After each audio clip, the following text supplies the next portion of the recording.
Hello, hello, hello, everyone out there, and welcome back to Under the Blacklight with Governor Wildstar. Hey, everybody out there. It's a Cinco de Mayo special. Everybody's feeling good right here under the blacklight, right? So I want to introduce to you my panel with us today here on this very special episode. I have my wonderful, lovely wife, Lady Wildstar, with me. Woo! She's going to be celebrating with us here. And I also got a very special guest tuning in with us all the way from Japan. I got my brother-in-law, Brother Nesta. Brother Nesta is on the line. Hey, say hey, everybody, G. Yo, Nesta 125, keeping it alive. Woo! Right, all right. You can check him out on YouTube, and this is my brother-in-law, and, of course, my wife's brother, so, and he is, again, calling in live from Japan, so let's talk a little bit about Japan. How is it out there, bro? Oh, man, Japan is wonderful, man. We got nice weather, Lady Wildstar just got back from out here, that was a good time, and we just ate a bunch of good food, and this is nice, man. You feel pretty free out here, being a black man.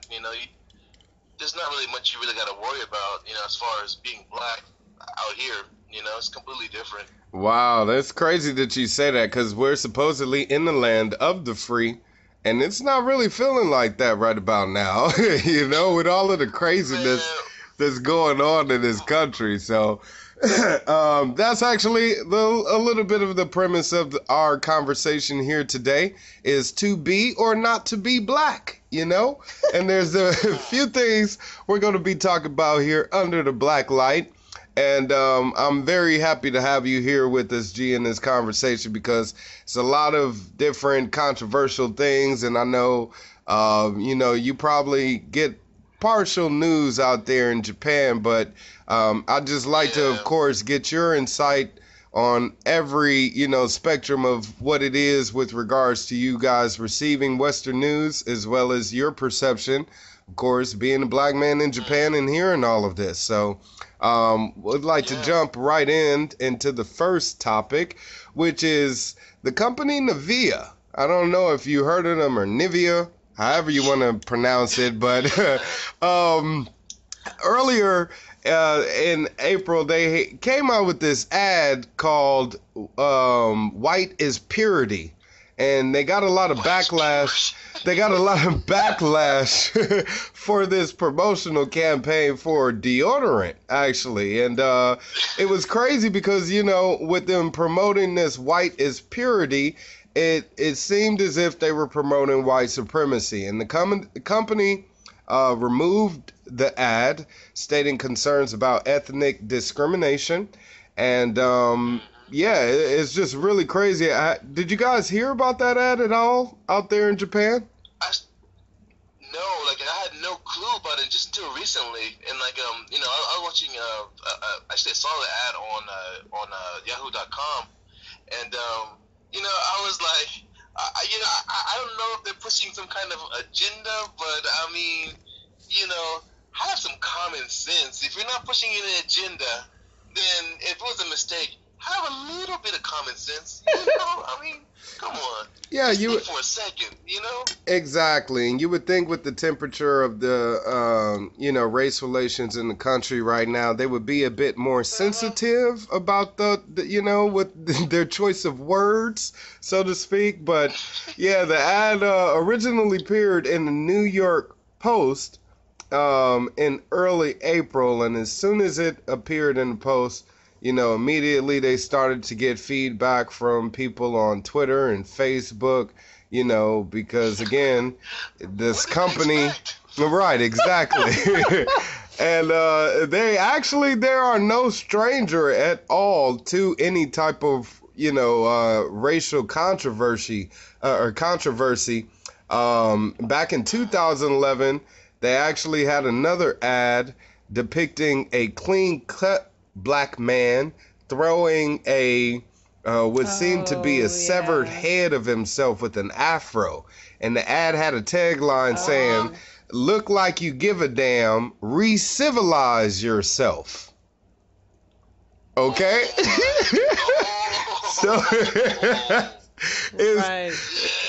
it's crazy that this company can actually get away with such blatant racist remarks, and it's disgusting that for a beauty company, they're putting out this image of, again, that being white is the most beautiful thing. And even if you are black, in order for you to be a beautiful black person, you must look a certain way. You gotta look more white.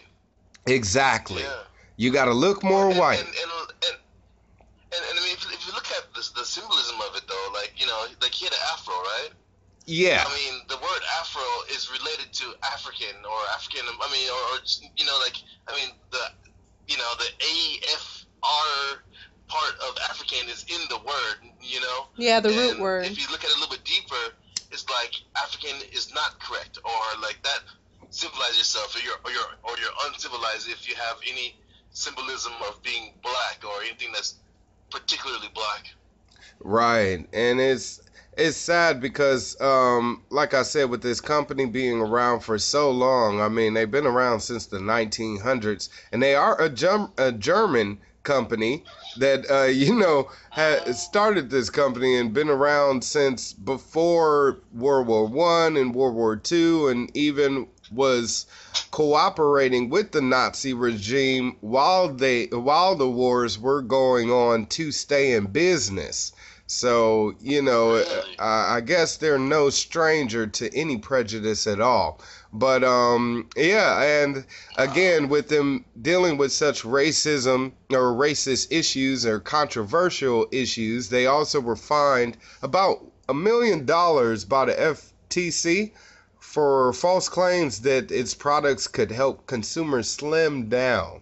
So, Lady Wildstar, how do you feel about that, with a beauty company telling you that if you use its products, it could slim you down?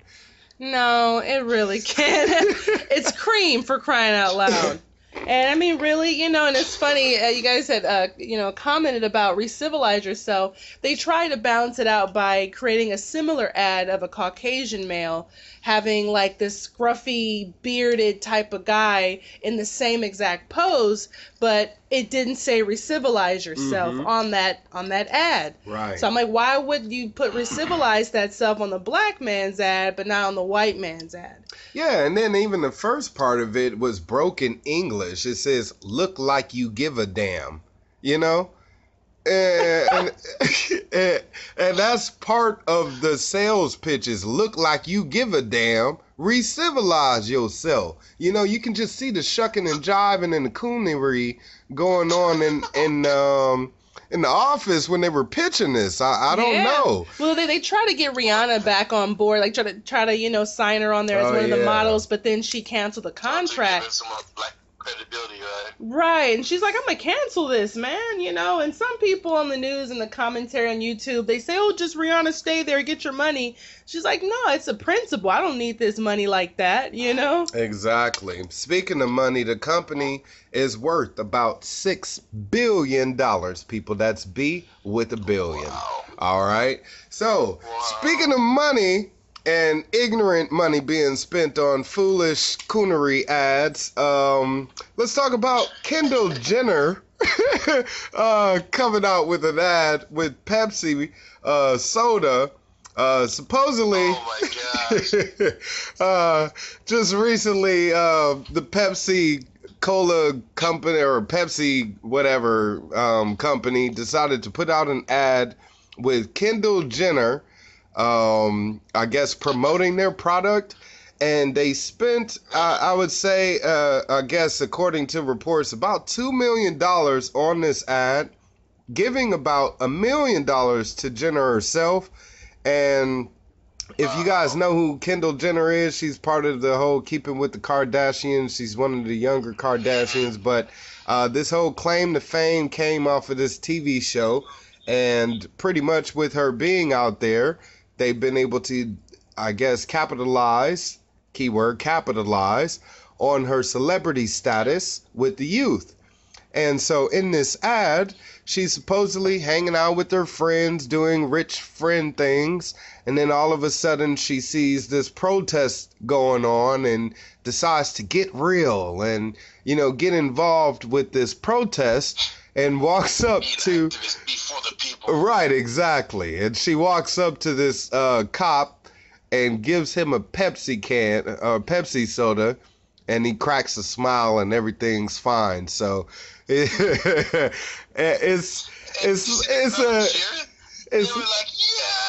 right. It's a crazy fantasy to have, to think that, a soda could solve such a tremendous issue, and it's crazy because I've been hearing about protests out there in Japan and stuff. So do you think Pepsi could fix the protests going on out there in Japan? I think people who are protesting the nuclear power plant situation, or people protesting the Abe Sorry, I'm pretty sure giving them some Pepsi is not going to do anything for them. And it's certainly not going to clear out all the nuclear power that's all the radiation blasting out of Fukushima right now. Exactly. Brush under the carpet. Yeah. Pour some Pepsi on Fukushima, and I bet you it may be more radioactive than the damn... It may clean up the radioactive material. Right. That's too funny. Wow. Oh, no. Right. But that kind of came at the worst time, because Pepsi. So that's about when the ad boycott started on YouTube, where all of the big advertisers start pulling out of advertising on YouTube. Oh. And Coke went first, so everyone was all the YouTubers were disappointed about that. And then Pepsi seemed to be hanging in there. So YouTubers were like, "Oh, thank you, Pepsi, for still supporting YouTube and this and that." But then, later you find out Pepsi had already pulled out. They're just running out the leftover of their ads that they had already paid for. Wow. And then on top of that, they come out with this stupid commercial. They got so much backlash. It was ridiculous, man. They got hit from all kind of directions. Yeah, I mean, it was so out of touch. I mean, despite all of the backlash, the ad has been viewed nearly 10 million times on YouTube. That's 10 million times. And it's crazy because you go on YouTube and it seems like the dumbest shit always ends up going viral. You know what I'm saying?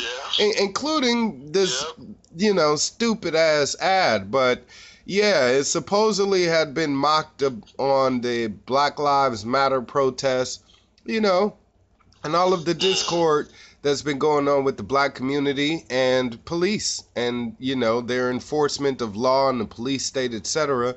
So to have Kendall Jenner, of all people, who is not a woman of color at all, I don't care what you want to call her ethnicity. Stripes the average person's facing in America. Exactly. And she definitely is not a representative of the average American. But yet she's supposedly going out there fighting this social injustice problem. So, Lady Wildstar, you want to chime in? Well, it did actually, it showed in the video that, she was actually modeling. She was stuck in the modeling. She had the faces. I actually have mixed feelings on that. As much as, Pepsi tried to squeeze their advertising in there, Pepsi's Pepsi. It's a multi-billion-dollar business as well, and it's been going on for years. So, that's their angle regardless. Mm-hmm. But, I mean, they could have done, out of all the different types of, commercials that they could have done, they chose to do one where it was showing that people are actually out there protesting. Because a lot of times, I would actually say, people don't even know about the current state of the world. I mean, they're protesting in France, they're protesting in Japan, even out here, and nobody knows that. So I kind of think that it brought that to light a little bit. I mean, granted, they made her seem like they glorified her and stuff like that, and said, "Here's a Pepsi, and I'm saving the world," and make the police smile and stuff like that. But in a sense, I believe you could also look on the flip side, and it may encourage people to be like, okay, I may not give that cop a Pepsi, but I can blow him a kiss or give him a hug, or not maybe a hug, you may get really mad, but you know, it'll inspire. Yeah, solve the problem with love, right? Exactly. But they use Pepsi as it, of course, because they got the money. But I really think it really just, you know, it kind of showed that a little bit. And it showed that she's trying to break out of her shell by not being stuck in the modeling, and because she was modeling. She took her wig off. Yeah. She wiped her lipstick off. She didn't have to show that side of herself. She was a plain person and walked up to the police and said, here's the car. And then the police was smiling. You know what? I agree with you on that point, because I do appreciate it as being a solid effort with regards to bringing those situations to light. In a sense, in their way. I speak to people nowadays, they don't know What's what going Occupy Wall Street was. You know, they don't know anything about that. And I'm like, you didn't know anything about the Occupy movement, you know, where there were thousands of people across the country protesting? No, you know, and it's crazy that this disconnection can be there all because of media, you know. So I will tip my hat to Pepsi on that one for, again, using the media to bring these situations to light. But I would say to you on this, with regards to them promoting the message of love, and, you know, how that can be the solvent to it.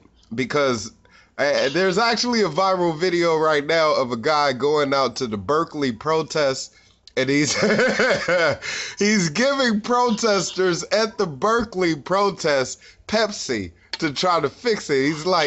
He's telling them to take the Pepsi challenge, you know? And he tries to go into the protest, and he has a backpack full of Pepsi. And the cops are like, no, you can't get in here. He's like, I don't even like Pepsi. I like Coke. He's like, get out of my face. I like Coke. And he's giving the Pepsi. It's just gonna explode. Right. He's giving. Backpack, it's all shaking up and stuff. No, that's the thing. He's giving them out, and they're throwing them at the cops. You know what I'm saying? You don't throw them. Oh, no. Yeah, I mean. Well, no. That's just, you know, plain idiocy. No, I feel that's just plain idiocy. And also, I just saw how much of, you know, the celebrities gave her backlash. I'm like, why so much angst? I mean, okay, fine. They ain't doing nothing. You know, you guys aren't doing anything. At least she's showing that, hey, I want to be part of the people. That's true. I mean, you know, and because they're not doing nothing about it. They're sitting in their Malibu homes, mansions, or whatever. I mean, and she's using her time and energy to film this video. And then they want to, you know, criticize her for that. And she feels ashamed for showing that she wants to be a part of the people. That they shouldn't do that. They should be like, you know what? That's great. Like, you know, that's a really interesting perspective. Like, I mean, because, you know, like, I mean, I've seen many YouTubers and other, you know, outlets talk about it, and they're just like, oh, Pepsi dropped the ball, this and that. But, you know, I mean, you really do bring some pretty good points to it. You know, like, Thank you. Probably using a Pepsi is not going to solve the problem, but there's still, right. I mean, showing a positive way to respond to, you know, tensions, which, you know, I mean, that's a really good point. I haven't heard anyone say that before. Yeah, because the thing is, everybody's, you know, conditioned to, you know, just follow the herd. And whoever say, oh, that's bad. Oh, Pepsi's crazy. Oh, yeah, I guess they are crazy. Yeah, let's add to that backlash instead of really looking at the deeper meaning beyond that. Because a multi-billion-dollar company that's doing something like that, that's showing people winning against, you know, corruption, you know. So well, at least they're making money with people buying Pepsi and, you know, taking them out to protest. You said 5 million views? No, over 10 million views. 10 million views of people seeing them, you know, fighting with love. So, hey. That's true. Despite all, and they say there's no such thing as bad publicity. So, hey.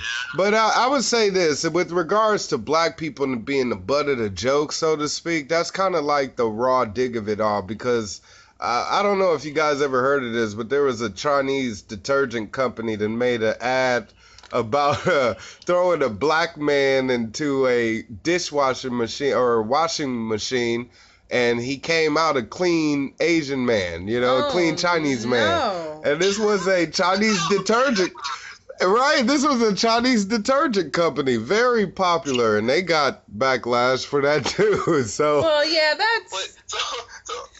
I mean, it's kind of funny though. At the same time, it kind of reminds me of like In Living Color kind of humor, where like they're poking fun at everybody. They're talking shit about Jews, Mexicans, blacks, whites. You know, in that context, you know, I you know, like if it was like a sketch or you know, In Living Color, you know, I'd be rolling. But I mean, if it's, you know, something played in America, then, you know, that's something. And even within China, the context is a little bit different. You know, like they don't really have the same kind of ideas of racism and ideas of that kind of thing. Well, you know, for still insensitive. well, you say that, but for me to see that ad from a foreign company, that makes me think that Chinese people think that black people are dirty. You see what I'm saying?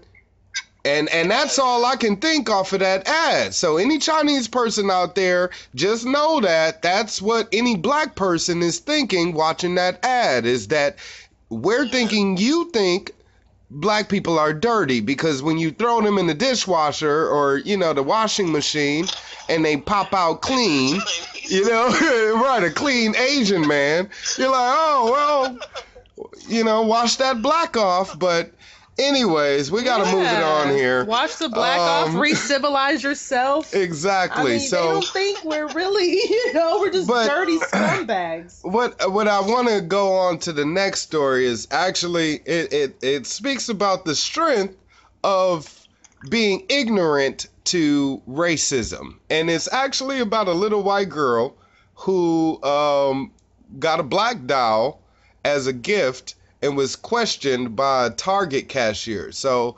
this little white girl was 2 years old, okay, and her mother, upon her, I guess, completing potty training and all of this stuff as a reward, told her that she would get her a gift, a big girl doll. So she took her to Target and she said, you can pick out any doll that you want. Now the little girl, the mother explaining, is very self-assertive, very strong-minded, 2 years old, okay, 2 years old. And she walks around in like a frock and, you know, because she wants to be a doctor. And so she's walking through the aisle in Target and she sees this little black girl doll with the frock on too, with the stethoscope. And she just falls in love with the doll, like, hey, I want that doll. So the mother is overjoyed that, you know, the child is seeing past color to choose the doll of her liking.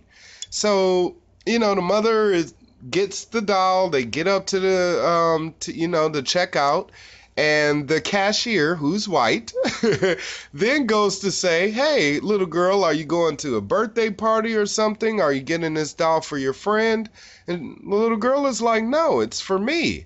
And she's like, well, don't you want a little doll that looks like you, you know? And the little girl said, and of course the mother wants to jump in, but the little girl is assertive, strong-minded child that then stands up to say, well, she does look like me. She's pretty. She's a doctor. Like, I want to be a doctor, you know, and she even talks about her having pretty hair. And she's like, you know, speaking highly of the doll, just outside of its color, you know. And the lady, the Target cashier, is like, you know, okay, and just lets them go about her day. But the mother, of course, is appalled by all of this and put this encounter up on YouTube. But it just says a lot about how ignorance and racism is branded, you know?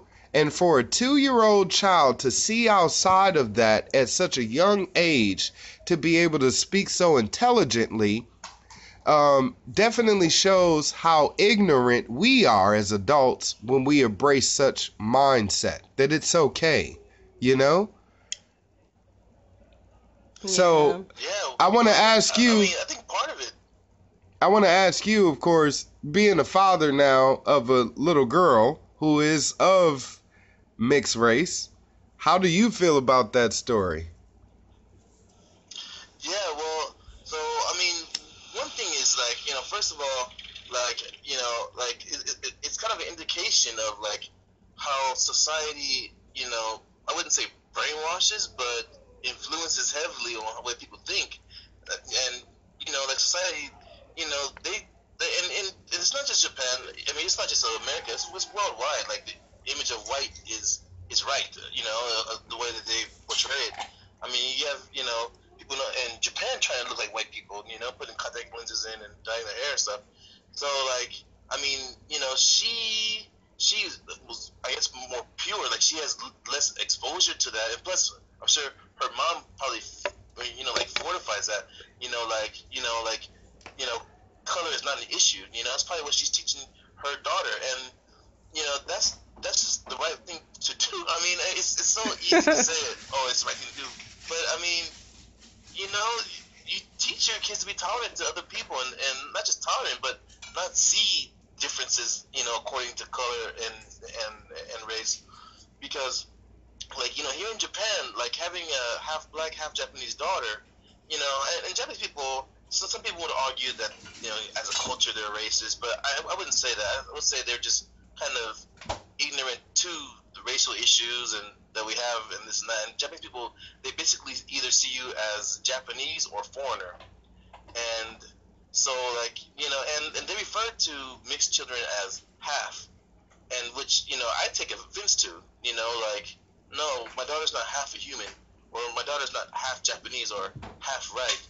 She's mixed, she's blended with two cultures, and at this age she can't see any difference, like she's Right. completely pure, like she doesn't see that she's not fully Japanese or she looks a little bit different, and I would like my daughter to grow up in a world where color is not like the first thing that someone thinks about or considers when they meet a person. Right. You know what I'm saying? And you would think that we would be past that point, being here in 2017 Yeah, now. we find this stuff. It's been in the 50s and 40s and stuff. And I'm like, it's almost 2018. I'm like, why are we resurrecting this stuff? Why? All it is just conditioning, because as you stated, children are colorblind. They don't understand that until they're taught that. So apparently someone's teaching them that, so much so where the cashier still had that ideology, and she probably was like, what, in her 30s or 40s or something? I'm sure, but I want to send shouts out to the. Care so much though. Right. I want to bring send them a up. shout out to the parent also of the child. I mean, for her to be raising such a child in an atmosphere to where the kid grabs a black doll and is completely ignorant to the whole skin dynamic, you know what I'm saying?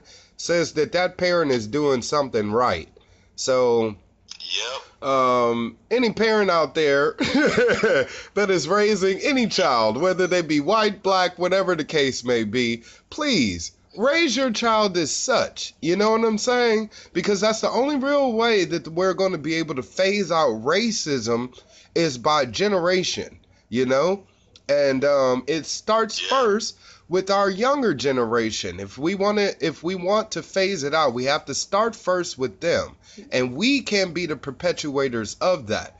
And there is a mom that did that, actually. It's funny you said that. I actually did see a video on YouTube of a mother that only gives her three daughters black dolls, and she videotapes their reactions every time. And then the daughters are playing with. Is that the one where they were crying? No. Oh, okay. The daughters are like, I love this doll, and then they're hugging the doll. Yeah, there is one where they're crying, but there's one where the mom is doing that, and she's uploading these videos, and she's getting a couple of some backlash from some of the Caucasian moms, but then she's getting a lot of love from the black moms saying thank you so much for doing that, because she's saying beauty is beauty. It shouldn't just be accepted black beauty from white people's perspective. Beauty is beauty no matter what. And she videotapes her daughters loving the dolls, and she'll say, what do you like about the dolls? And the daughters are like, well, we like her hair, we like how she is, we love her clothes, she has clothes. And they and they're like 4, 5, one's like 8, so, and they all feel the same way. They're always happy to get those dolls, no matter what color they get. So she said, I want to, tell the parents that. And she got over 5 million views as well. Oh, And then she wow. even there was a company that makes I think American Doll or American something. They actually are starting to launch a new type of model. And it's a black model. They're going to be launching it next year because of her articles and because of the publicity that she brought to light. And she's, really inspiring a lot of moms all over the world. So I think that's really cool that she does that. Absolutely. We Yeah, need more parents like that. Even Please. even in Japan, there's like a video link of a lady that loves black people or black guys. She's married to an African guy, and she has like Asian and black babies, and she's telling people of her culture and this culture that it's okay. You know what I mean? I'm in love with this. I actually like black men better than any other one. So, and they have a whole stream, and then she has all her friends, and she's recording each friend talking about how they love black men. It was at least like 4 girls, and they're all married to black men. And they said they like the babies and how they look, and they said they're happy about it. I mean, half black, half Asian babies are beautiful, though, man. I gotta say, it's a good mix. Like, I mean, when you They mix are. any races, they look really good and exotic, And like, I mean, but I'm not saying that, it's pure black. I'm pure black, but I'm just saying when you mix. Especially when you mix any race with black people. I mean, I hate to toot our own horn, but whenever we mix our genes with any other race, they're always looking good. All right. Well, yeah, I mean, speaking of mixed babies looking beautiful as ever, let's talk about the beautiful Serena Williams. Oh yeah. She is pregnant, and she's going to be having a baby. And she recently just became engaged to Alex Ohanian, who is the co-founder of Reddit, and he's white. And just recently she was actually caught up in a bit of controversy herself because tennis legend Hall of Famer Ili Natase, or whatever his name is, he made some prejudiced remarks about her and her unborn child, saying, "Let's see what color it has. Chocolate with milk, per se?" So, when we're talking about the older people, you again pushing on this prejudice mentality to the youth. Where does it start and where does it end? You see what I'm saying? Hey, boo boo, is that you, boo? I'm sorry. What's that? My baby just woke up. Sorry about that. Oh, baby talk. Oh, okay. The babies in the background. Okay. Tell her, hey, welcome to the show. So, speaking of babies, I guess she heard her cue. She said, "Oh, this is my turn." Right. So, yeah, Lady Wildstar, how do you feel about this whole prejudice baby talk? I don't know. The guy, he's known for saying some sarcastic remarks or something. He was talking about the panel of some judges of something, and he was calling them, names or something like that. And Yeah, the guy is crazy. he's a little nut. You know what I mean? So, it's, to hear something that's nutty like that from a nut, then, yeah. Well, yeah. People are going to have their opinions. It wasn't like really degrading. He was just trying to be funny, like, "Oh, chocolate swirl, haha," I don't know. The guy, he's he's one of those racist assholes that just, seem to be just go around saying whatever comes to his mind. It's just like Kanye West. He says what's on his mind, and everybody. Now this guy is something else. First of all, he's the captain of the Romanian, Cup team. And he made these comments during their trip to Britain during this Cup, tennis match. So during this whole weekend trip, he, I guess, apparently went on all of these different tangents. He was making sexual advances to a married, pregnant newscaster twice. Once, one of those passes of which was on air. So there were, he's on camera flirting with this married pregnant woman, So and at this dinner, they were asking the Romanian team about Serena and her baby, and he decided to just jump in and make this off-the-cuff comment about, let's see what color it has. And it's just so stupid because it's like, you know, again, when do we get past this as people, you know? And for him to be aware of such dynamics, be around such people, you know, if I'm sure he's around many diverse people in his, you know, in his profession. Yet here he can be making such an ignorant comment. And it's like, for some reason, white people, I would say, once they get to a certain age, they start to get more comfortable with expressing prejudice outwardly, you know, like Paula Deen and, you know what I'm saying, other older white people, to where it's like they get to that point where they're like, ah, fuck it, well, nigger that, you know. So it's awful that, where again you would think as an adult you would be more conscious and aware of this and want to make that change. So when does it actually come into play and take effect? Yeah. Brother, you want to weigh in on that? Well, I mean, when I first saw it, like, you know, I mean, you know, I don't really know him or anything. I checked out a little bit of the background, and like, I mean, the way I saw it, I mean, and this is just my opinion, like, I didn't think he was being racist. You know, I think he was just, I mean, you know, just talking. Like, I mean. He seemed like the kind of guy without barriers. Yeah, exactly. Like, police what he says, like, no filter. Just come straight out. Well, and yeah. I mean, if he said she was half jigaboo, then I'd be like, all right. You know? Right, that's what I'm saying. He's just that old 70-year-old, you know, going around saying shit, whatever comes. He actually returned to the tennis court afterward. It was calling the women there bitches, and, you know, it's just loud. It's just very crass and just awful, yeah. So, you know, the guy is bad, but he was apparently fined, and, yeah, and there was an investigation, etc. But it's just awful because... excuse me. Again, when we talk about this mindset, when does it start? When does it end? Moving along, let's talk about another old, you know, racist white guy, Bill O'Reilly. He was just fired recently.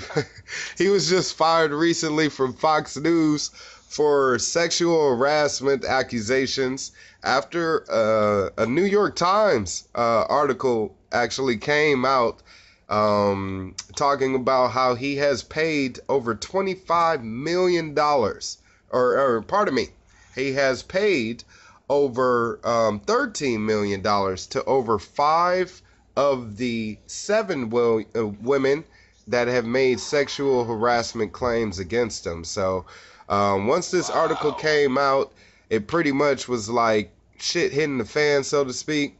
And, yeah, there was a scramble over at Fox, especially after one of the accusers came on air and did an interview talking about her experience with Mr. O'Reilly. And she was talking about sexual advances that he made, including one where he was calling her hot chocolate, of all things. Another old white dude talking about chocolate. But isn't it crazy? Because this is racist old Bill O'Reilly, but yet he's making sexual advances towards black women. What is the irony in that? You know what I'm saying? So it's crazy that such a thing can happen. And again, where does it start? Where does it end? You know? And as a black person, when do we actually get our equal say in the game? Because Bill O'Reilly is known notoriously for constantly putting down black people, calling us inferior, you know, all sorts of things, just perpetuating that ideal, again, to his majority white group of followers, I guess, that watched his show, and is over 20 years on Fox News, But for him to have made such racial remarks and be known for as such, but yet behind closed doors love black women, says a lot. You know what I mean? Yeah. So, Lady Wildstar, how do you feel about all that? You seem to be pretty quiet over there. I'm just listening to you. What's up, Hot Chocolate? Hey, that's sexist. I'm going to get my attorneys on you. Good Lord. She's my Hot Chocolate, though. Okay, that's enough. Well, yeah, all right. Gonna get them attorneys now. I think it was just to propagate the women's movement. I'm seeing a lot of division and stuff like that with the black movement. Then there's the ladies movement after Hillary wasn't voted in. A lot of the women are standing up. And, first when she first came out about it, she wanted to remain anonymous. Now she's on the freaking View talking about him and all this other stuff, and then has this one little white lady lawyer following her around and everything like that. And it's funny because Bill O'Reilly's attorney had accused her of trying to propagate this so they can get, media attention as well as money, because there were other women that came out about Bill O'Reilly, so I don't know. I think there's some kind of underlying factor, because shortly after she came out, which was on 420, Bill O'Reilly, actually, I think that he was fired from the Fox network. And it seems like there was another little hidden agenda, but I don't know. I guess just, it's a conspiracy type of thing. I could be right, I could be wrong. I don't know. But that's what it seems like. It really could be. Like, Fox is trying to get a reason to get rid of him.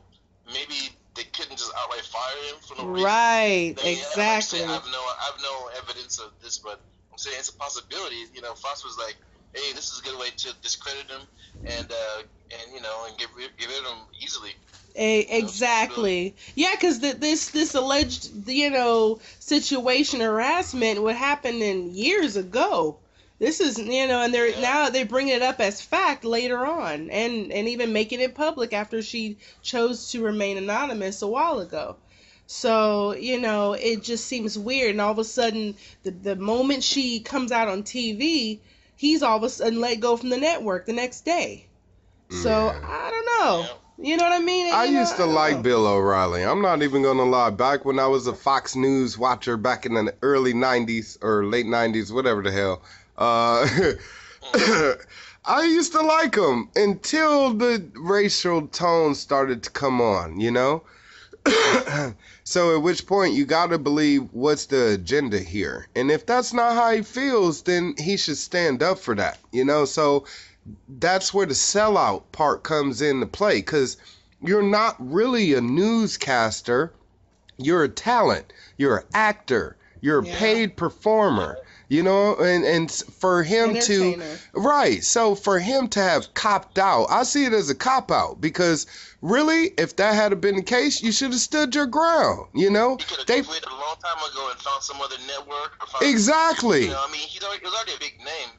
He didn't have to bend over for him. Right, exactly. There's something else going on. Yeah, but hey, when he got kicked out the door, they pay him $25 million to say goodbye.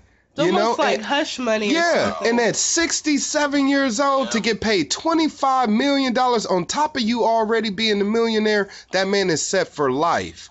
So it doesn't matter where he can't even spend the money. He can't even spend it if he Yeah, tries. exactly. So what is he going to do with it? And he's not a good person. I don't see him being a philanthropist or using that money to change the world for the better. So it's disgusting that, again, they just use the hush money to throw around at the problem, and they use the propaganda to get us all excited, and it's all just smoke and mirrors and puppeteering going on, all to get us all riled up and angry with each other, So it's sad to just see all of this happening, especially when, people are dying left and right. And speaking of death, Charlie Murphy just recently passed away. 420, I guess. Another 420. Man, It's gonna be a 420 like never before. A lot of people. I think they said Wednesday. I think the 19th or the 20th. They're around there. Yeah, around 420. but a lot of people, they just not gonna forget this 420 for real. But yeah, brother Charlie Murphy just recently passed away, died of leukemia at age of 57. At a young age. Yeah, very young, and it's so sad because it seemed like he was just getting started. At the height of his career at such a young age, you know, for having been around for so long, because, you know, with the popularity that he was able to pick up from the Chappelle show, doing Charlie Murphy True Hollywood Stories. So it was it just changed comedy, you know, having him being involved in such a show as well, because not only did he provide, you know, skits like that, but he helped write on the show as well. So, you know, and that show definitely helped change comedy as we know it and led us to where we are now. So to be able to lose such a talent at such a short time, it always feels like you kind of get robbed, you know? Well, and they get so much potential too. Like, I mean, who knows what you know he would have done next? Yeah, exactly.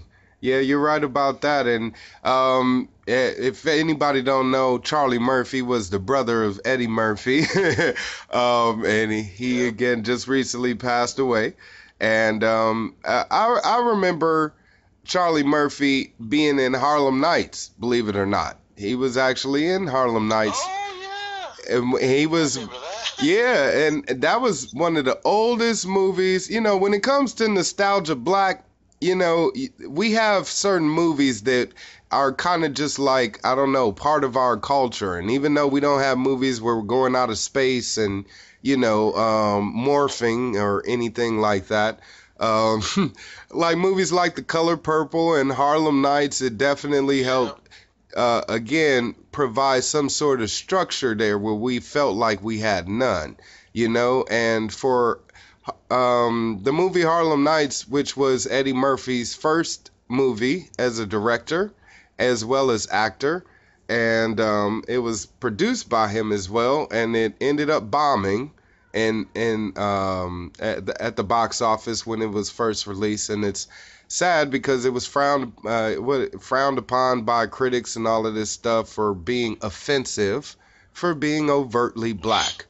But black people loved it. That's what you boil it down. Like, strong black people, you know, like. Exactly. Like, you can't have a movie about black people. Right. Like, you can't have them successful and running businesses and stuff like that. Especially an all cast of black, you know, people. Everybody in the movie was black, you know? And so it was like this all-star black cast, beautiful movie. And again, it was shot down. And for him to have been part of shape of that culture is definitely, you know, enlightening. And he was in a few movies like that. Mo Better Blues, Jungle Fever. You know, and his death just kind of feels like the sign of the end of the black renaissance, so to speak, you know? Yeah. I mean, that really was an era for black people, like, in movies. Like, I mean, you know, that was the thing, man. People were just putting out movies, you know, like, enriching black people and, like, you know, like... What happened to that, though? Like, I mean, I'm not really up to movie nowadays, you know, because, you know, I'm in Japan now, but, like, right. I mean, it just seemed like the whole era just faded out with Spike Lee. Spike Lee joint. You know, yeah, you don't see many Spike Lee movies, and the Wayans brothers, and, you know, in Living Color. You don't see many black skit comedies, you know, and they were the funniest, hands down. I mean, they even beat SNL, in my opinion. I mean, you know. SNL was couldn't touch Living Color. Yeah, SNL. I don't know how it's still around. Still on. I don't know how. You know, because they have the money. They have most of the money. You said what, Nick? I'm sorry. Like, I mean, there's kind of like a delay, like when I speak, like it comes to you like a few Oh, okay. Yeah, so I mean, for people listening to this podcast, like, yeah, sorry for my time. No, it's fine. No, you're actually good. on our end, you're right on time. You're right on time. Yeah. Oh, really? Yeah, you good. You don't have to apologize on there for no reason. All right. Oh, well, shoot. Because when I'm speaking, then I hear the feedback of my own words coming back to me, like. Oh, no. Later, so I was figuring. Oh, no, you're perfect. You're good. Right. Don't worry about it, man. Don't worry. You good? You good? Yeah, well, yeah. But I do like that. Yeah. So yeah, I mean, and then with the whole Charlie Murphy thing, with them doing the whole what is it, Charlie Murphy True Hollywood Stories. One of my most favorable ones was, the whole Prince thing, where he was saying, Prince whooped what's his name, whooped Charlie Murphy in basketball and all of that shit. Yeah, it's about pancakes. I tell you what, he's like, let's eat some pancakes. Yeah. He said some pancakes. And then Prince came on later to validate that by saying they were blueberry pancakes, actually. You know what I'm saying? But, so yeah, moving on to other stories. I want to actually talk about Brother Prince because he actually recently passed away too. It was 420. Around 420 last year, And the anniversary of his death recently just passed, and he actually died due to a drug overdose of pain medicine. The same pain medication that supposedly killed Michael Jackson. And Elvis and Marilyn Monroe. Everybody. This is ridiculous. There's definitely something behind it, and it kind of creeped me out, and that's why I stopped looking into it. But I think Prince was a sacrifice, and like, I mean, it might sound silly, and I probably, I saw a video on YouTube about it, but kind of like I think Stevie Wonder's his comments on it. He was like, Prince did what he have to do for the cause, so something like that. I forgot exactly what it was, but I mean, I could be wrong. I mean, it could be out there. Don't hate me, people, but yeah, like, people were saying that he was an Illuminati sacrifice. Well, yeah, I mean, there's a lot of controversy there because there was actually a recent interview with Brother George Clinton, who is a really close friend of Prince, and he was saying Prince never did drugs. And from this coming out the mouth of George Clinton, who is Mr. Drug Man himself, Mr. Atomic Dog, So, I don't think he would lie and say such a thing, nor do I think he would make an attempt to defame him, But I think he would just be straight up by letting us know, hey, Prince wasn't the type of person that did drugs. And to me, he never seemed like the type that was the drug type. You know what I'm saying? It's like, you know what I'm saying? Like Aerosmith, you know what I'm saying? They look drugged out. It's like, you know they're doing something, But for him to be 50, looking clean though. Yeah, I mean, 57 years old. Look at the man. He was looking good for his age. The saddest thing about his death recently was because, I don't know, with the whole him dying, being the sacrifice thing, there's a lot of things that I feel there is weird circumstantially about his death. Before that, he was talking a lot about chemtrails.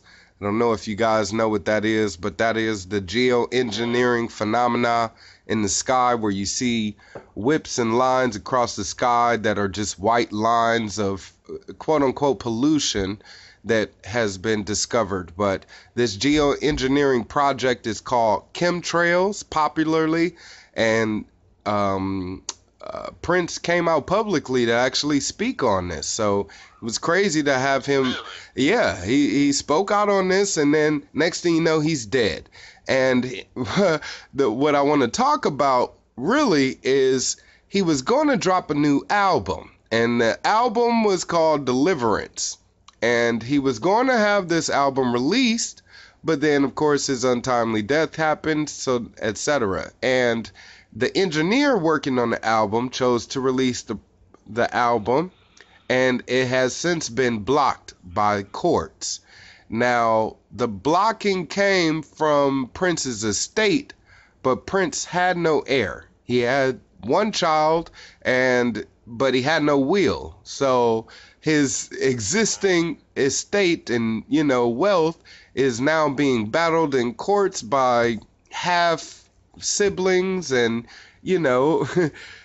it's actually being administered by Bremer Trust and Bank, who is a bank located in Minnesota and other, states there in the Midwest, but they actually had a DNA sample taken after his death posthumously. That's weird. A whole nother thing to look into, people. But yeah, now his estate is being owned by Comerica Bank, okay? What? And the estate is valued at over $300 million. Oh my God. Zoinks. Okay? So that's a lot of money. And again, Prince, music brings in dough. And this new album would have raked in dough. And I guess Jay-Z and Rock Nation was behind it. Prince song, Yeah, exactly. So it's crazy because Jay-Z and Rock Nation was supposedly distributors for his music, and he owed them some albums. So it's a battle between Jay-Z and Comerica, and it's just a lot going on. But it's a possibility that we'll never hear this album. It came out on iTunes and it was yanked in one day. So it's awful that we get robbed as listeners, and receivers of this gift that he provided us with, which was music, and, we get short sticked. So how do you feel about that, Lady Wildstar? What's that? It's all about that dollar. You are right about that, man. $300 million plus. Somebody don't want to get that money up ever. Yeah, they were just saying that they don't want to. I guess like the judge Wilhelmina, whatever. But you got names. That's cool. Wilhelmina, right? Yeah, she's the one that denied it, and basically said that I guess upon release of the album, it would have broke a confidentiality agreement. There's a confidentiality agreement in one of the songs or something like that.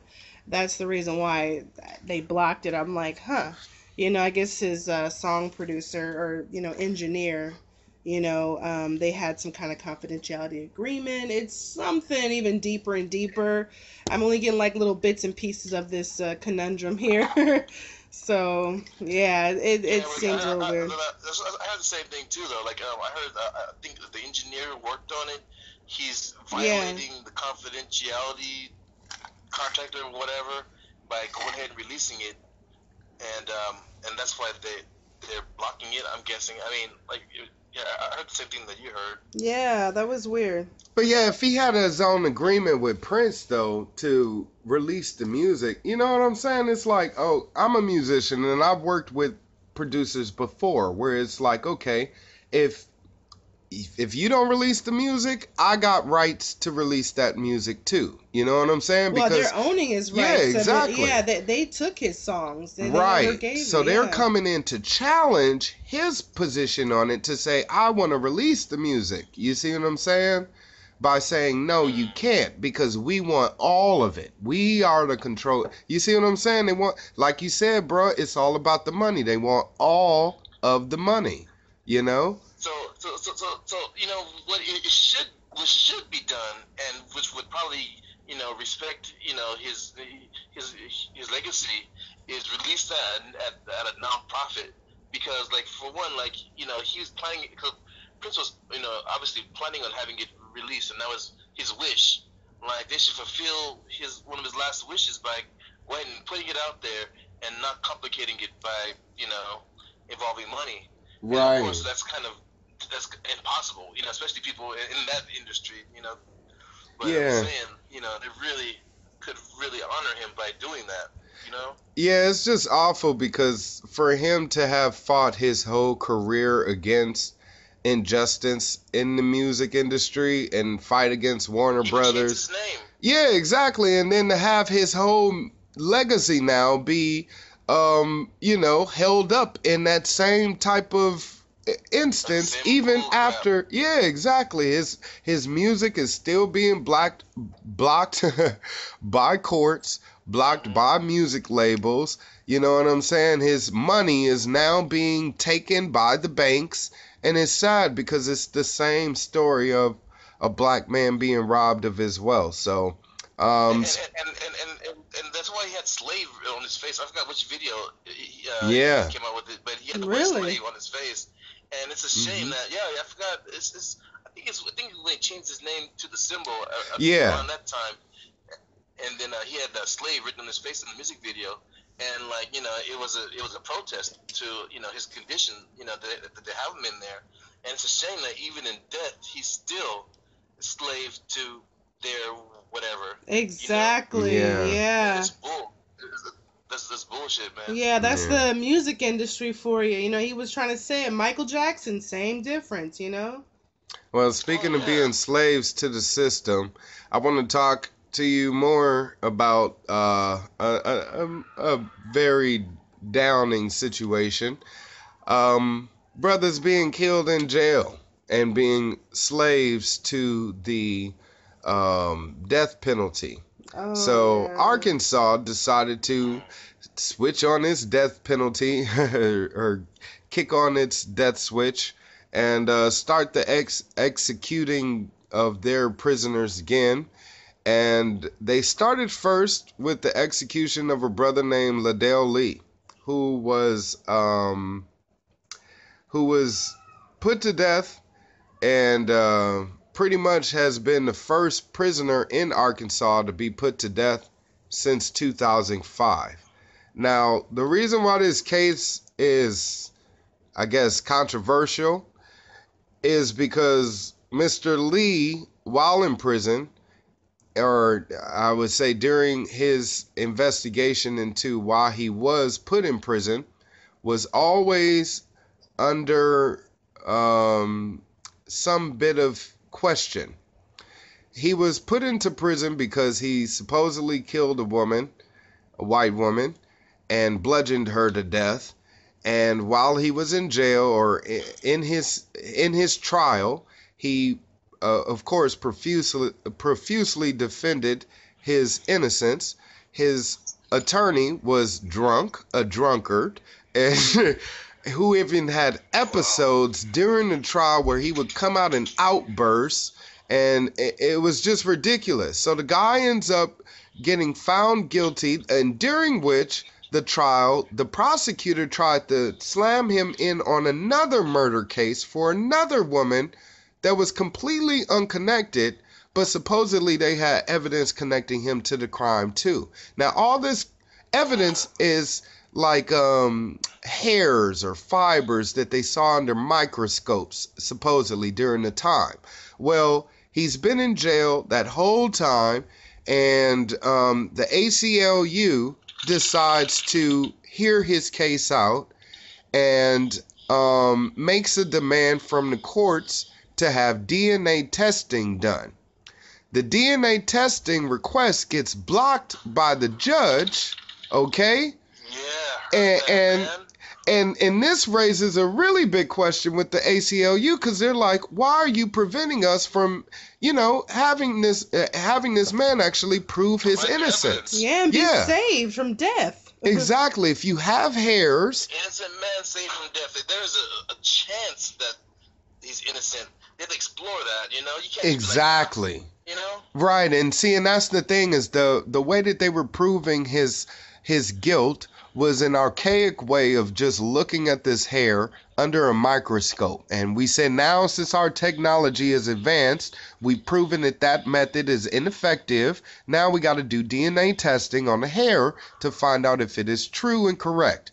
They said, no, we don't want to do that. So anyways, the brother was put to death, and they just kick-started these killings, okay, because this is what they are, people, killings. They just kick-started these killings because they wanted to use up their chemicals that they use for the death penalty because it had an expiration date coming up.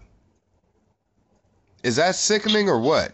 That's very sickening.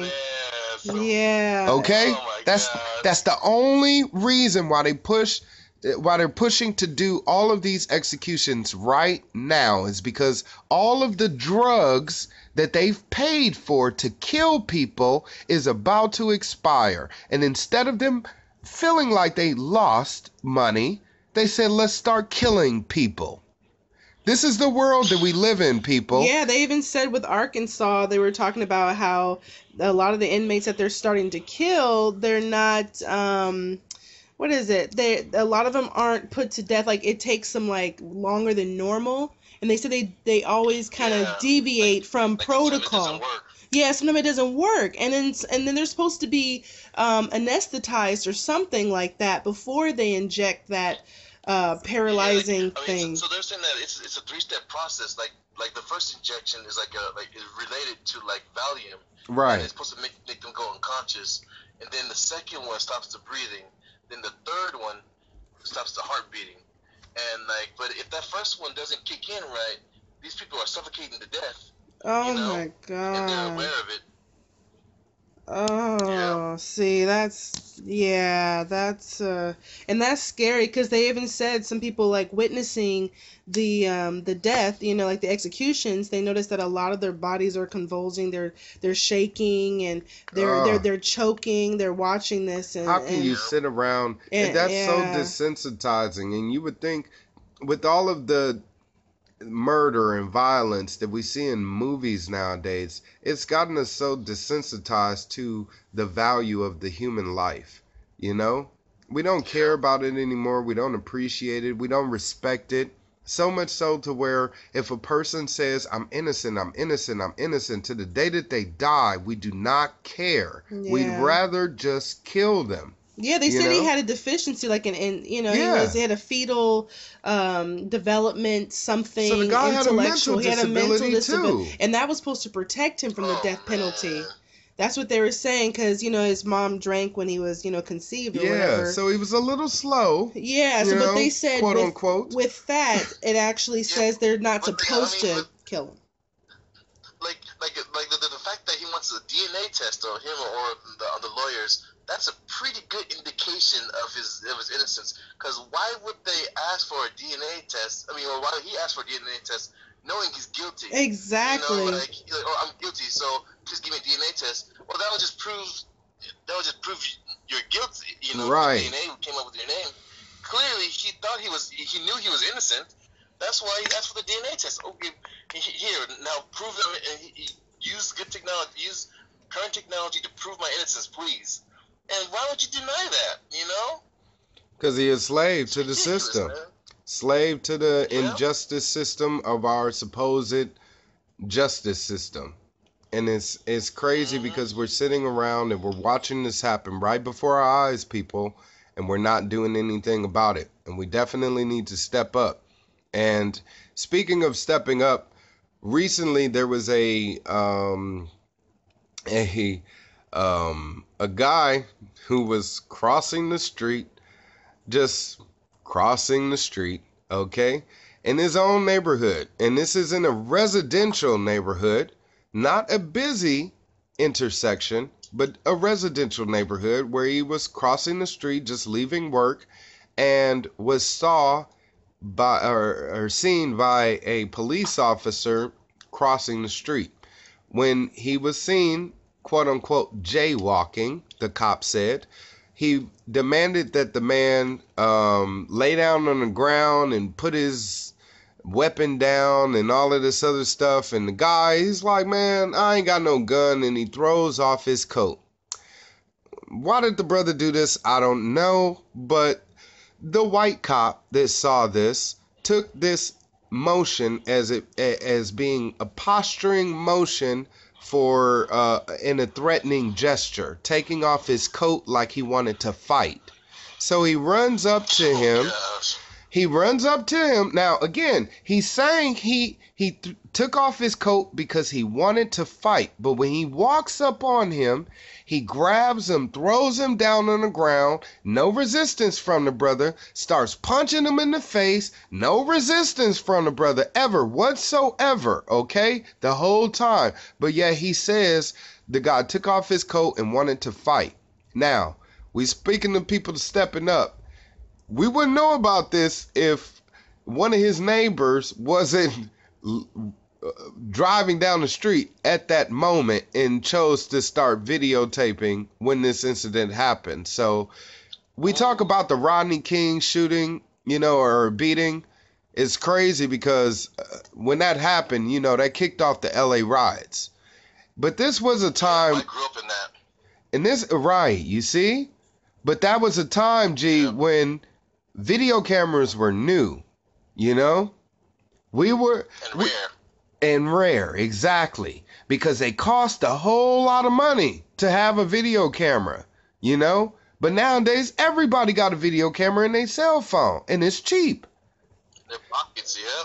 Exactly. So when we heard about beatings then, it was the audacity. Oh my God, it was disgusting. Now we hear about it in this everyday news. So you feel it's desensitizing people because they have cameras? Yes, definitely. To where a guy can be jaywalking across his own street in his own neighborhood. Jaywalking. Jaywalking how? You know what I'm saying? Who are you asking permission from to cross the street? Yeah, that's what he said in the video. I'm a grown man. I cross the street all the time. Exactly. I don't need to ask a cop. Like if it's in a residential neighborhood, it's not even like on a main street, right? Like it was just like in a neighborhood. It was in a neighborhood. Yeah, it was just in the neighborhood. That was it. Houses. Yeah, it was houses. A lady was driving. His neighbor saw it. That's how she saw it because she was driving home, I think. Yeah, a good, I don't know what that is, 500 feet from one place to the other. Yeah. I know everybody, all my foreign listeners, y'all use the metric system. So what would that be, G? 500 feet in metric. What is that? 500 feet. You know what? I've been in Japan for 10 years and I still don't know how to use it. Oh my God. Man, hey, I can't tell you that's the American. Kilometer. That's the American educational system at work right there. So man, I can't let the feet go, man. Right. In the yards and the gallons and right. Yeah. But yeah, it's crazy. About meters because I still don't know. Yeah, right. But yeah, I mean, they held him for like 7 days, and because they said, he took a picture of the police or something. They held him in contempt and all this other stuff. And I'm just like, what? It just seemed really strange to me. They did let him go and everything like that. But, he did get hostile with the police, but that still was no reason for the police to. He didn't get hostile. Well, not hostile, but I mean like verbally.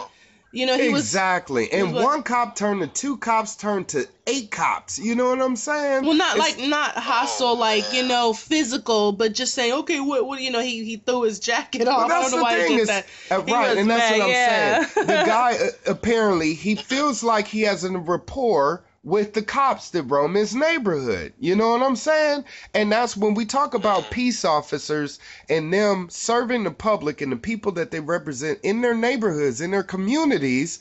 They're building a relationship with these people. So, he walking up to the guy and he's like, drop your guns, get on the ground. He's like, man, I ain't got no gun. Yeah. Come on. Yeah, it's beat him, and then they still. I'm sorry about that. Go ahead. Yeah, no. It's just to me, I just think it's unfortunate. The cop had no right, really, as peace officers. He should say, "Is everything okay?" You're supposed to maintain, peace. That's what you're there. That's why I even got that name. So they're not even living by their name. Opposite of violence, right? Yeah, it's not violence officers. I'm like, then okay, I would understand. I'm your local violence officer. Right. I'm here to buff you up. How are you doing today? Right. Are you ready for your ass whooping? But it's a reason why we call them police, and that's because their job is meant to police us according to a policy. And speaking of policy, I'd like to speak on our last topic, which is the Pope decided to speak on the policies of the Libertarian Party. This strikes a chord with me because I'm black, okay? But I'm a libertarian too, and I'm running for governor of California as a libertarian. So, with me attempting to be a part of the Libertarian Party and I guess inform the public of the Libertarian platform and how it is the save all to what the Democrats and Republicans have done to our electoral system, to our political system, to have somebody like the Pope come out and speak against it is kind of like a slap in the face, you know what I'm saying? And it's like, what happened to that whole turn the other cheek part of what you guys profess in Christianity? Because I'm not really feeling that. And it's crazy because when you look at what was said by the Pope, let's see if I can bring it up here on my handy dandy, utensil called my cell phone. But anyway, so oh, you doing the baby goodness? Cute. No problem. We're almost home free, brother. But yeah, so the Pope actually made these comments during a conference where they were speaking about freedom and the dangers of Unitarianism. So it's crazy because you would think that if anything, the church is supposed to promote Unitarianism, right? Us coming together as one and uniting. But why would the church come out to speak against a platform where they feel as if, as a people, or I guess as an ideology of being free, is wrong? You know? Well, the religion is about control and indoctrination, whereas libertarians are about freedom of mind, soul, spirit. It's more spirit-based and, freedom, just freedom, period. So anything that would conflict with control, then they'll be more likely to, go against. So I kind of believe that's kind of where it is right now, because, when they, yeah. I mean, because no offense to any Catholic viewers or listeners out there, right? But I mean, there is corruption in the Catholic Church, and it's always been that way, and it's always been about control. It's been about controlling the people, and that's the thing. It's harder. So it's threatening to the Pope when people are reaching for freedom, that restricts his ability to control people, and right. That's threatening to him. Right. And I think what he's saying is kind of he's referring more, I think, to the extremist libertarians or the anarchist libertarians who believe in just total anarchy. But what is the majority? Right, exactly. And what is total anarchy is people not wanting to be controlled. That's all it is. People have for some reason associated the word anarchy with violence, and it is not. That is not what it means. We think that because a government wouldn't be in place for some reason, that we would be all running amok and there would just be chaos in the streets. But we have respect for one another naturally. As people, we have moral meters in place to keep us from wanting to do those things. So as a whole, we don't need government to tell us not to harm each other. We don't need government to tell us not to steal from each other. We don't need government to tell us not to, I guess put aside any mentalities or anything in place that would hurt one another. But yet government is still in place and people still do those things. Even with government, you see what I'm saying? So even with government in place, it's still creating the standards for this to happen.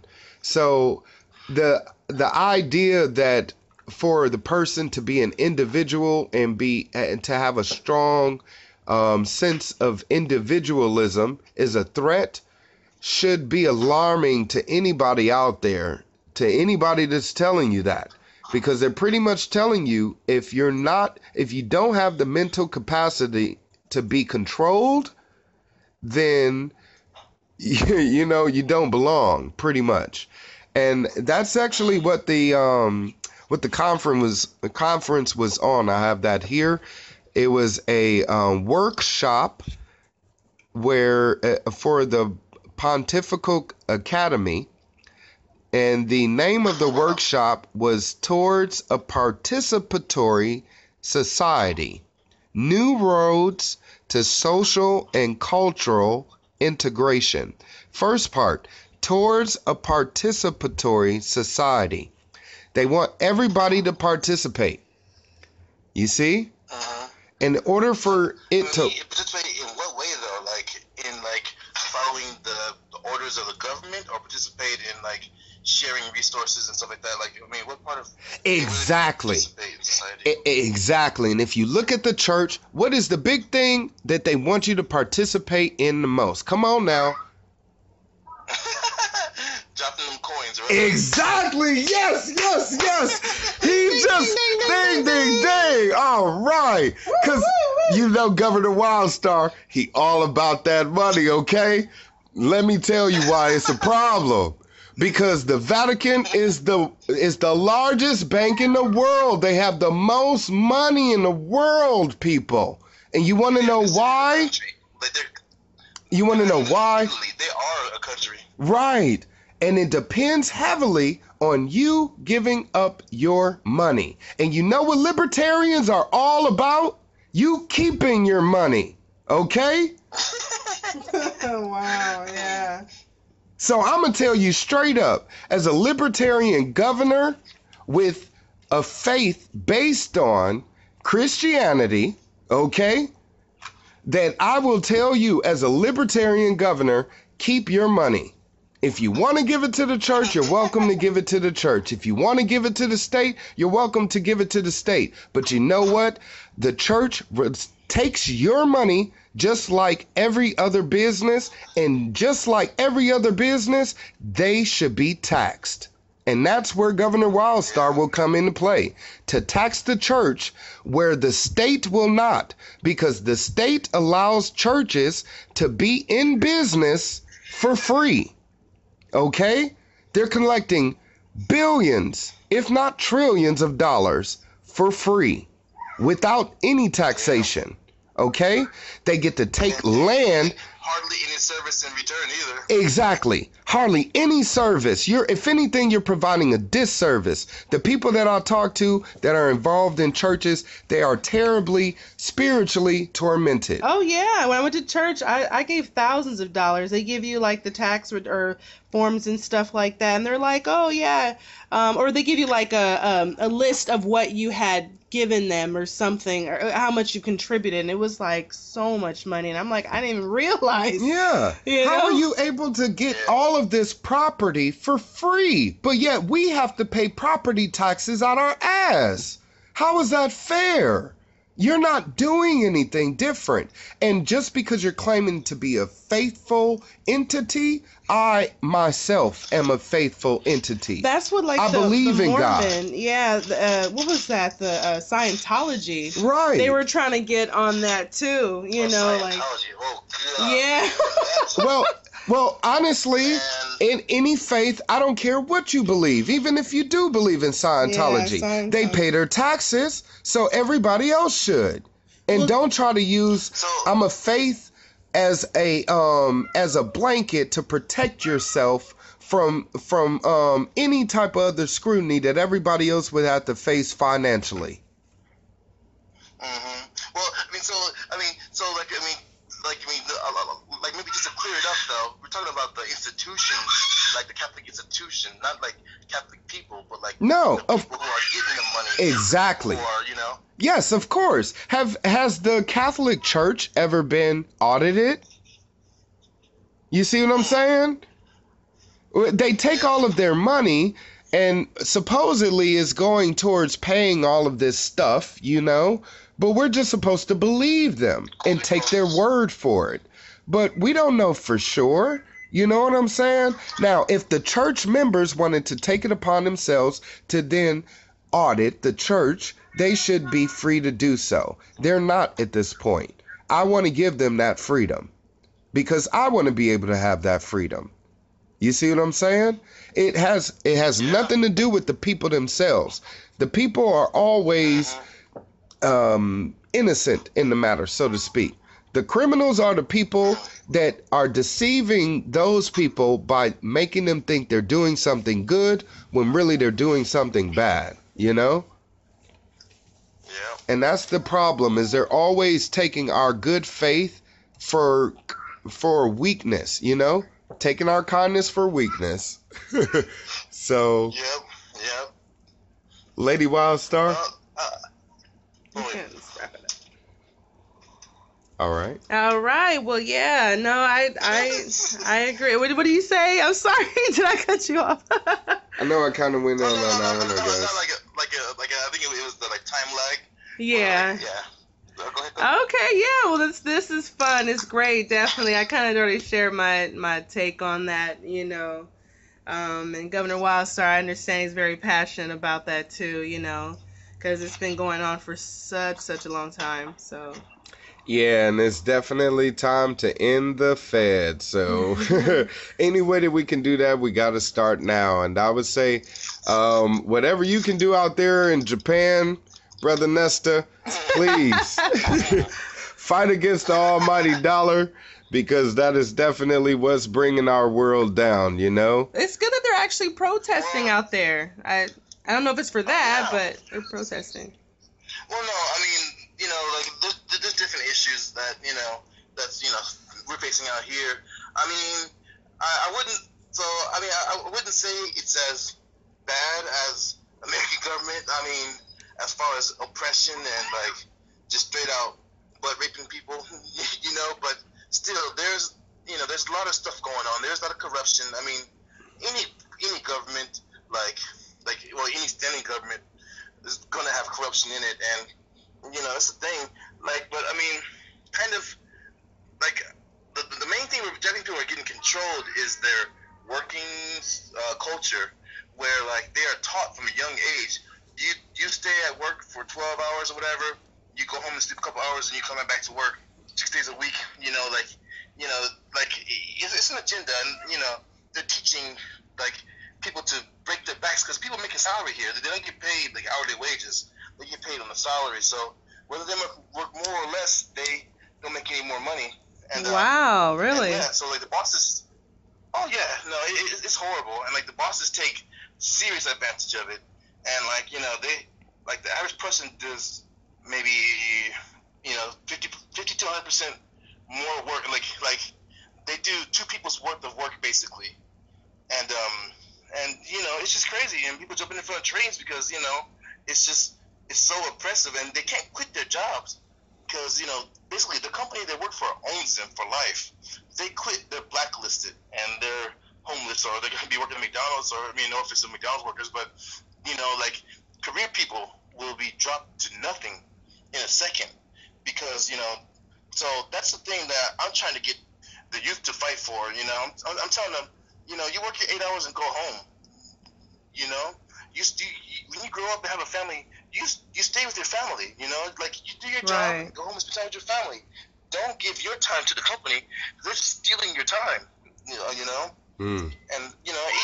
even not only the students, but even other teachers. And I'm getting other teachers. They're like, what? You're right. This is crazy.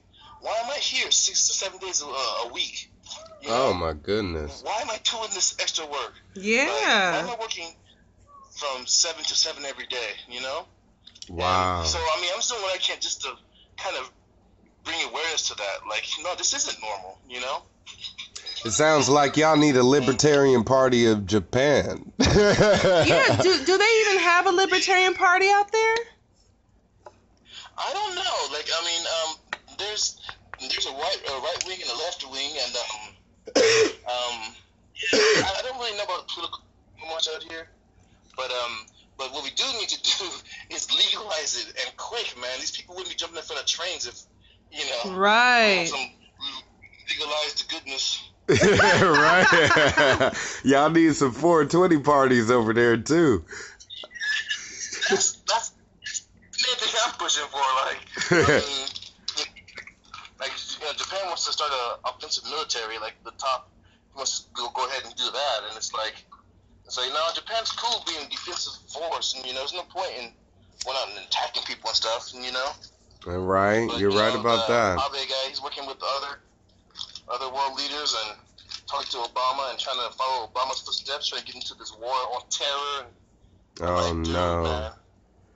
Oh, wow. So they're trying to pass on that paranoia type of situation onto other countries, because you guys weren't really, big on that and stuff, before. Now it seems like they're trying to adopt that. So that's pretty crazy. Well, that happened when Obama came out here. Him, like Obama and Abe were standing in front of the Hiroshima bombing. Like this museum where like the bombs got dropped on Hiroshima, and they're in front saying this is a travesty and war is bad, but we have to go to war to prevent war, and we have to stop these terrorists, and it's our responsibility to get involved with the fight on terror, so we don't have this Hiroshima bombing. So okay, yeah, let's make war to prevent war. All right, that makes a lot of sense, man. Yeah, see how they try to backwards the logic on us, It's that double speak. Yep. Wow. And people crying and being all moved by it and like, oh yes, and it's like, no, he's saying let's go to war, and like he's saying what happened here is bad, so let's go do it some more, basically, to prevent this happening again. Wow. Well, yeah.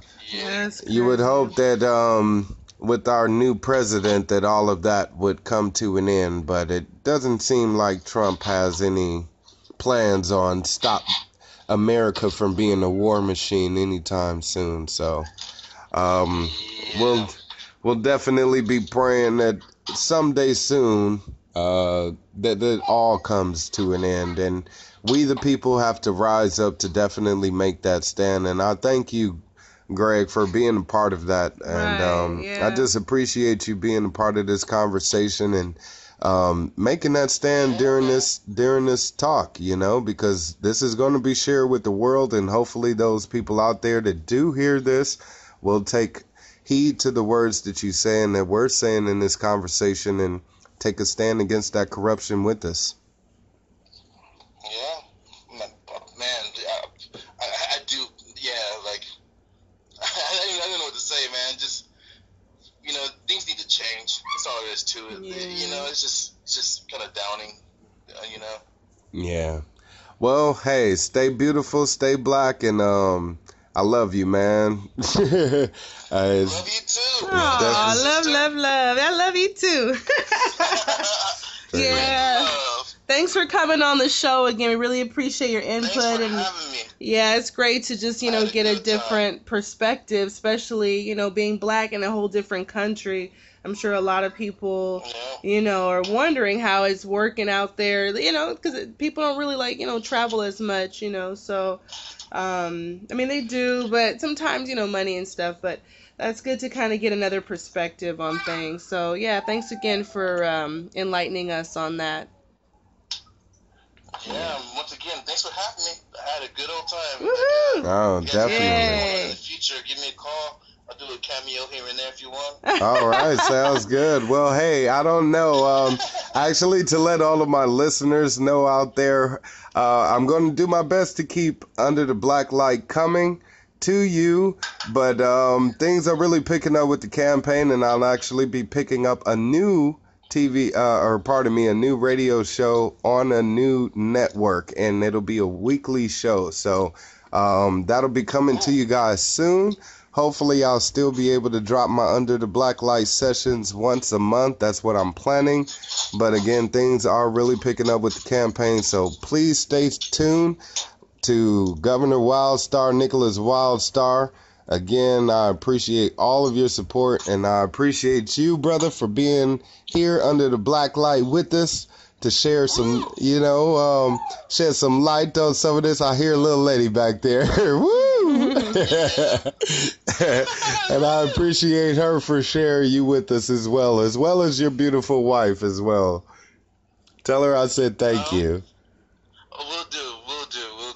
All right, well. All right. Dude, I better get this baby fed. Much love, you guys. All right, then. Yes, okay, have a love good night. you too. Talk to you soon. All righty. Love you. Bye-bye. All right, good night. All right, bye-bye.